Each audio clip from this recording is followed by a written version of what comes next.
58 مالباتên ji Dêra Zorê di çarçoveya vegera bi dilxwazî de ji kampa Erîşa vegeriyan warên xwe. 58 malbatên goş 35 kesan pêk tê ji bajarê Dêra Zorê vegeriyane warê xwe. Rêveberiya kampê ji bo vegera ewleya malbatan bi aliyên têkildar re hemahengî kir. Li gorî rêveberê kampa Erîşa, Mihemed Beşîr ji ber metirsiyên ewlehiyê û binpêkirinan hin malbat nikarin vegerin cihê xwe. Rêveberiya Xweseriya Demokrat di 23 çileya îsal de ji bo koçberên li herêmên Xweseriyê yên got dixwazin vegerin cihê warên xwe diyar kiribû gaw amade ye alîkariyê bike.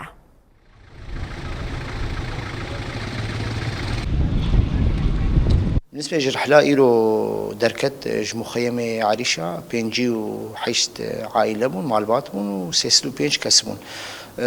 طبعا مخيم 16000 وحفصد كسن.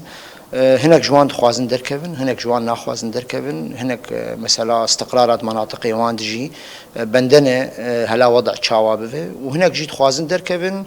ام تسهيلات اجوار تقدمين تشكسي بخواز دركبه بزغريك جمعتنا ام وجهات امنيه تنسيق دكن جبو دركتنا وان وترفيقا وان بوار حياه جيبو خوازن منظمه بربزغريك تشيكرن سكناندنا وان و يعني مشكلة قلكي مثلا مخيم خصوصا دنيا زفستان وملد قلكي بحاجتي با منظماته امنابي منظمة سكنين بس تمويل اوان بر داكت اف تأثيرها بر مزن بوسر مخيم ام بهيفين منظمة بحاولين فقرن علي كاربن في خلكير قسمك خلكيت خواز فقر لي جارنا كريا ريجي مساعدة هناك دعم منظمات خوازه ام كإدارة ذاتي ام دحاولين قلكي ام علي في خلكي بكن اللي هي مخيمات مجي برن ضغطك مزنجي السرمية سكنة منظمات هات وقتك مفاجئ ده